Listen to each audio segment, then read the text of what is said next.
नमस्कार दोस्तों, मैं आचार्य वसुधा हार्दिक अभिनंदन करती हूँ आप सभी का आपके अपने YouTube चैनल गुरु सप्तऋषि ज्योतिष शिक्षण संस्थान की ओर से।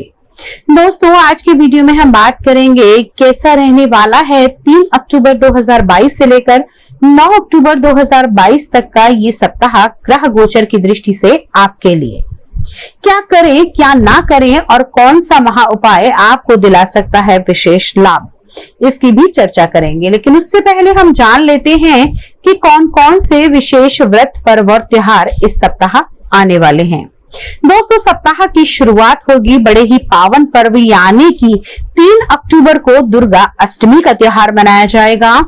4 अक्टूबर को महानवमी रहेगी तथा 5 अक्टूबर को बुराई पर अच्छाई की जीत, जी हाँ, विजयदशमी का त्योहार मनाया जाएगा। 6 अक्टूबर को पापाकुंशा एकादशी रहेगी तथा साथ ही साथ इसी दिन पद्मनाभा द्वादशी भी रहेगी।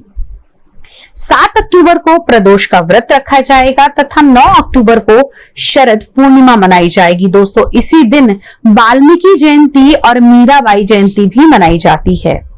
दोस्तों, ये तो है व्रत पर्व और त्योहार। अब आइए जान लेते हैं आपका राशि। आइए अब बात करते हैं तुला लगन वाले जातकों के लिए कैसा रहने वाला है ये सप्ताह ग्रह गोचर की दृष्टि से। सबसे पहले जानते हैं ग्रहों की स्थिति कुंडली में क्या रहने वाली है। केतु लंबे समय से आपके लगन में विराजमान हैं। शनिदेव चतुर्थ भाव में गोचर भ्रमण कर रहे हैं तथा देवगुरु बृहस्पति विराजमान हैं आपकी कुंडली के 6ठे भाव में। वही राहु का गोचर चल रहा है कुंडली के 7म भाव यानी कि आप लोगों के दाम्पत्य जीवन के स्थान पर। मंगल का गोचर चल रहा है कुंडली के 8म भाव में तथा सूर्य, शुक्र और बुध विराजमान हैं कुंडली के 12 भाव में। वही बात कर लेते हैं अब चंद्रमा के बारे में। चंद्रमा इस सप्ताह गोचर भ्रमण करेंगे आपकी कुंडली के 3रे, 4थे, 5वें और 6ठे भाव में। अब इस ग्रह गोचर का, इस परिवर्तन का आपके जीवन पर क्या परिणाम पड़ने वाला है, आइए उसकी चर्चा करते हैं। सबसे पहले अगर मैं बात करूं तुला लगन वाले जातकों के बारे में, तो इस समय में आपके लगन के स्वामी नीच के होकर आपके 12वें भाव के अंदर विराजमान है। वहीं कहीं ना कहीं इस समय में आप लोगों का नीच भंग राजयोग भी बन रहा है, तो हेल्थ से जुड़ी हुई थोड़ी सी समस्याएं इस समय में आपको आ सकती हैं, क्योंकि 12वां भाव जहां पर अगर हम कहें कि आपके हॉस्पिटल का भाव है, वहीं ये 12वां भाव आपके खर्चों का भाव भी है। तो बेवजह के खर्चे, बिना बात के एक्सपेंसेस आपको इस समय में आ सकते हैं। अब बात कर लेते हैं चंद्रमा की स्थिति की। तो सप्ताह के शुरुआत में चंद्रमा आपके 3रे भाव में विराजमान रहेंगे, तो छोटी मोटी यात्राएं तो करना निश्चित ही आपके सब इस सप्ताह में बनती हैं। साथ ही साथ सप्ताह में आपके 4th भाव में चंद्रमा और शनि का विषयोग बनेगा, जिसके कारण आपको थोड़ी सी आत्मिक, जिसे हम कहते हैं कि मन थोड़ा सा आपका डिस्टर्ब रह सकता है। आप इस समय में थोड़ा सा परेशान रह सकते हैं, आपके इमोशन इस समय में हर्ट हो सकते हैं। माता की हेल्थ का आपको बहुत अधिक ध्यान रखने की आवश्यकता है।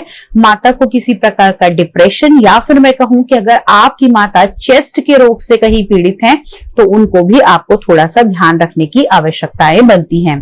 दोस्तों, इस सप्ताह में सबसे बड़ी बात यह है कि आपको अपनी कल्पना शक्ति को पंख लगाने होंगे। साथ ही साथ आपको अपने सपनों को आगे बढ़ाने के लिए अपने आप को प्रेरित खुद ही करना पड़ेगा।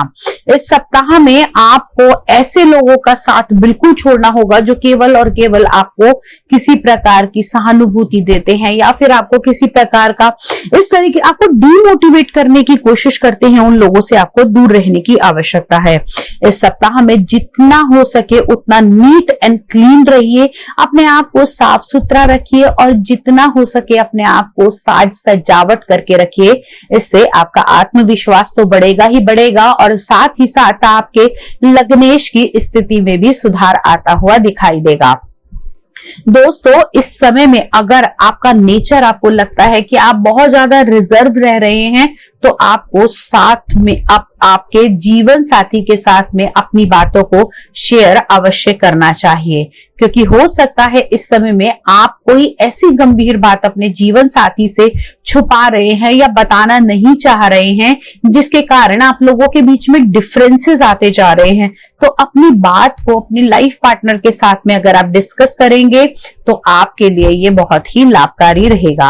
अब बात कर लेते हैं उन लोगों के लिए जो किसी प्रकार की पेट से जुड़ी हुई समस्याओं से इस समय में जूझ रहे हैं। तो दोस्तों, आपको यहाँ ये जरूर बताना चाहूंगी कि अगर पेट का कोई भी रोग चल रहा है तो उसमें बिल्कुल भी लापरवाही बिल्कुल ना बरते। साथ ही साथ किसी भी प्रकार के फीवर से आपको बचकर रहना पड़ेगा इस समय में, अगर कोई भी फीवर आपको चल रहा है।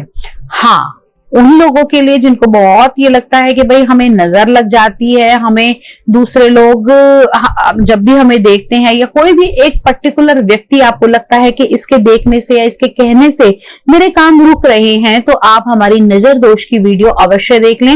हो सकता है इस समय में आपको इस प्रकार की संभावनाएं बन सकती हैं।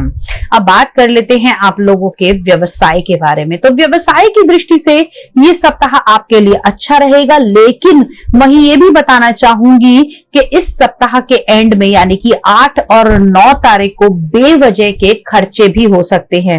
हो सकता है इस समय में आपको अपनी जरूरतों को पूरा करने के लिए किसी प्रकार का लोन भी लेना पड़े, तो उस लोन को लेने से बचने के लिए आप लोगों को इस सप्ताह में चंद्रमा के मंत्रों का जाप करना चाहिए। साथ ही साथ भगवान शिव की आराधना आपके लिए अति उत्तम रहने वाली है। अब ये भी बता क्या करें और क्या ना करें। तो दोस्तों, अगर इस सप्ताह में आप लोग अपने घर से गणेश वंदना करके निकलते हैं तो आपके लिए ये बहुत ही शुभ रहेगा, और भगवान गणपति या विघ्नहर्ता के द्वारा आपके आने वाले कामों के अंदर जो आपके कामों में आने वाली जो भी रुकावटें हैं उससे आप बाहर निकल पाएंगे। अब लकी कलर आप लोगों के लिए रहने वाला है इस सप्ताह डार्क ग्रीन कलर, और लकी नंबर आप लोगों के लिए रहेगा इस सप्ताह नंबर। दोस्तों, ये तो था आपका राशिफल। यदि आप अपनी कुंडली का विश्लेषण करवाना चाहते हैं, व्यक्तिगत रूप से हमसे कुंडली दिखाना चाहते हैं, घर या फैक्ट्री का वास्तु कराना चाहते हैं, तो आप हमारे नंबर पे हमें संपर्क करके हमसे बात कर सकते हैं। साथ ही साथ दोस्तों, आपसे ये अनुरोध जरूर करूंगी कि यदि आप वीडियो देख रहे हैं और चैनल को अब तक आपने सब्सक्राइब नहीं किया है तो प्लीज सब्सक्राइब कर दीजिए। साथ ही साथ बेल आइकॉन को जरूर दबा दीजिए ताकि आने वाले सभी वीडियो आपको समय से मिल सके। अगले वीडियो में आपसे फिर से मुलाकात करती हूँ। वाणी को यही विराम देते हुए तब तक